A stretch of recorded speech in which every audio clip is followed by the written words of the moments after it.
Well, good day to you, good people. It's your folks, man. ULODG, and we back with another video. And welcome back, by the way. Hope all of you are doing well and growing gracefully and respectfully. I hope you wish the same to me and mine. We do have to get the business out the way up front, so listen up. If you're 17 years of age or younger, not quite 18, 17 or younger, I'm gonna need you to click off this video and refrain from watching this page, man. And don't worry, like the old folks used to say, just keep living. You'll have a chance to come back and get some of this good content. But until then, respectfully, please click off the video. This content is for those that are 18 plus years of age. So YouTube, listen up. Every video that's shown on this channel and everything we do is in accordance with California state laws and regulations, the bylaws, high laws, and low laws. Whatever laws it is, we're following all that. So, do your boy right, man. I'm trying to breathe right, live right. So don't do me the dirty, YouTube. I appreciate you. Yes, indeed. All right, good people. So, y'all we looking at some pots, Uncleladd-O.D grows 408. Yes, you are. If you seen my previous short from yesterday, or maybe even earlier today, we got the 2 fabric pots. We got them soiled up, should I say, ready to go for the bee beast that's going to be going down. The bigger pot, I believe, is a 35 or 40 gallon. This smaller fabric pot right here, I believe is a 7. It might be a 10 gallon. I believe it's a 7. I'm actually probably going to, I think in my garage, I have a box of 20 or 25 gallons. I'm gonna go check. If I do, they're brand new. I may break out one of those and do like a 10, maybe a 20 or 25, and at 30 to 40, just to get some comparisons. I mean, it's 3 different horticultures that's going out here, but just to have some idea. And as you can see over there, I still got plenty of old soil. That soil's 4 years old.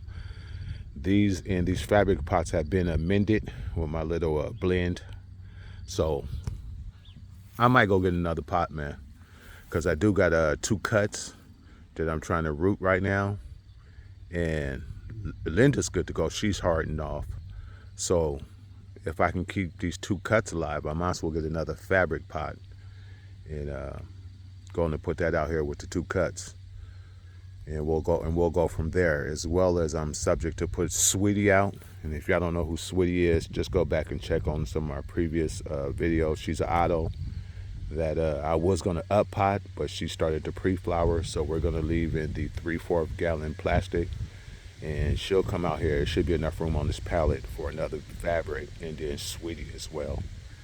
So we'll get that done. But the main thing of this video, as you can see, I got the cage. And if you see my short earlier, I said I'm probably going to cage up that 35 or 40 gallon fabric pot, just because there's farm dogs, man, and I don't want them to come and get to scratching at the fabric pot and bust it open. They did it to 2 of my pots last year. I came out and all the plants was on the girls was on the ground, and I had dirt all around because they had scratched up the fabric pots, But in their defense, I'll give it to them, because I have 3 pallets here. I had the 3 big pots, each one on a pallet. You know what I'm saying? And rabbits run under the pallet. I don't know if you can see right there how it's all chewed up. That's from the dogs trying to get to the damn rabbits under the pallets. And then they got to scratching, and it caused them, to get in there, and they busted the fabric pots. So what I'm gonna do is that little fencing right there, we're gonna stretch that around. We got the cutters. We got the stakes to hold it in place, the hammer, cause you see in the zip ties to keep it closed. So we're gonna cover that one and make sure that nothing gets in there. As Linda grows, I do have a taller fencing I'll be putting around the inside of the fabric pot as she grows, later in the year, so I can help with the spreader out and things of that nature. But you'll see that later in future videos if y'all stay tuned, man. You'll be able to see all that, how I get it done. I've been hanging out, well, not hanging out personally, but keeping up with a couple of young brothers or young cats in the community. And they said, hey man, I told them, this is my 5th season. So they say, hey Unc or OG, why don't you show us how you do what you do? They're not criticizing me because I take tips from them, and I take all the information I can from anybody who deals with the horticulture, man. I'm not too old to learn. But as I say, it's my 5th consecutive season of outdoor. I got about 7+ years of total experience, but I had 2 years when I was a younger fella. But having the family, raising kids, work, things of that nature, I had to stop for a while. So I got back at it 4 seasons ago. This is my 5th. By no means does that make me an expert. I still have things to learn. There's always some type of failures. There's always some type of mistakes that's being done. So I don't come at this like, oh, I know, I'm 100% expert. You can't tell me nothing. That's never the case. I'm always willing to learn. One good thing is last year, which I hope is this year, we'll see how the weather turns out, is I did have some problems last year.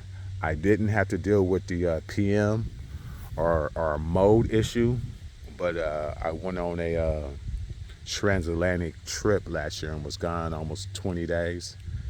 And I took my girls to a good friend of mine, and no fault of his own. He did his best, and we had him in his backyard, but he wasn't as knowledgeable to realize that you got to give them so much sun during the veg. And what I found out is when I came back, they had already flipped into flower. So when I got them back out here, because they're getting full sun up to sundown with no obstructions, I had to go through the re-veg process, which, was a headache of its own. But as I say, no one's fault. He did me a favor. I appreciate him. He did me a solid.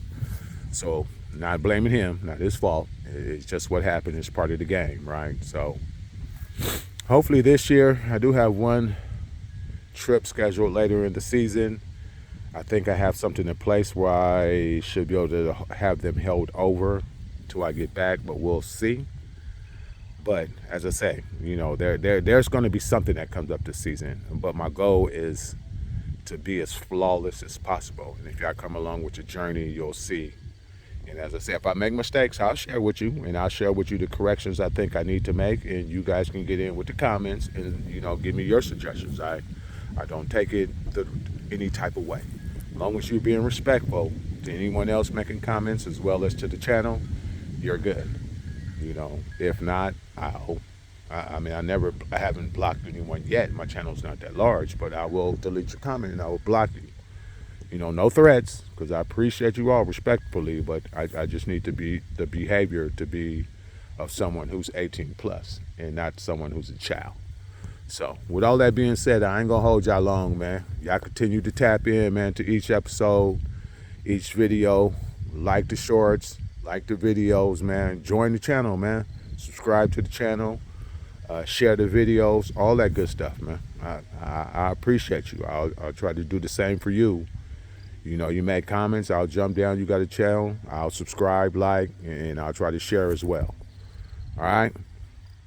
I appreciate y'all, man. So until the next episode, y'all be safe in those streets. It's your folks, ULODG. I'm out. Peace.